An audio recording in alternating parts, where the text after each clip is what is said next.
So for my pre-trib brothers and sisters, I just want to ask, if you truly believe in a pre-trib rapture, read Revelation chapter 7, and then tell me who the great multitude is that appears before the throne, before the Lamb, at the same time when Jesus shows up after the sky splits. The stars falling at that time are symbolic of his angels going to fulfill Matthew 24:29-31, and Revelation 14:14, which is, look at the numerical pattern, chapter 7:14, and then chapter 14:14. All those numbers mean divine completion or perfected perfection.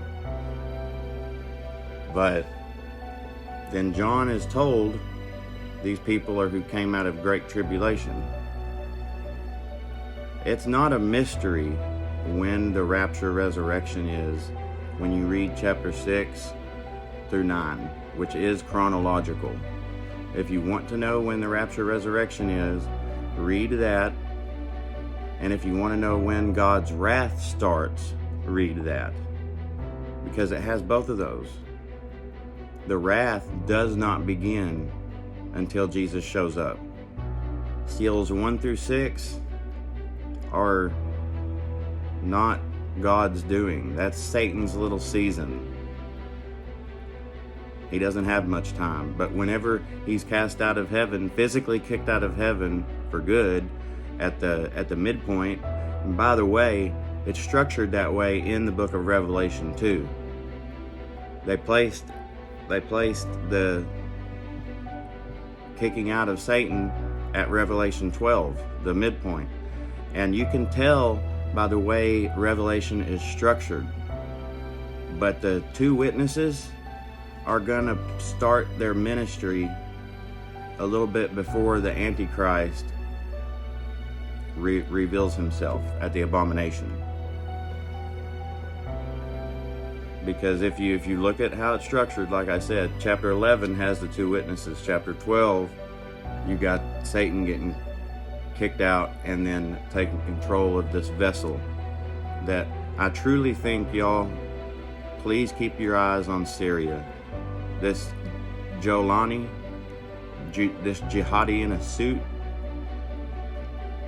keep your eyes on him, because I truly think this guy is going to be the vessel that the Antichrist chooses.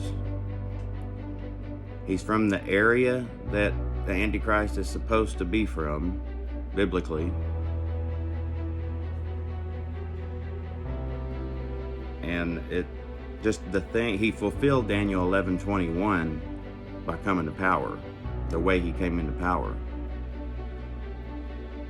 But if y'all think about it, if the tribulation did start October 3rd, then the abomination of desolation would be around Easter 2028. And what better time for the Antichrist to reveal himself to the world on the day that we celebrate Jesus' resurrection? I see that happening. That wouldn't surprise me at all. But the timing of everything is very suspicious. We got the Pact for the Future that was passed October 3rd, and everybody knows how prophetically tied in the number 42 is to tribulation.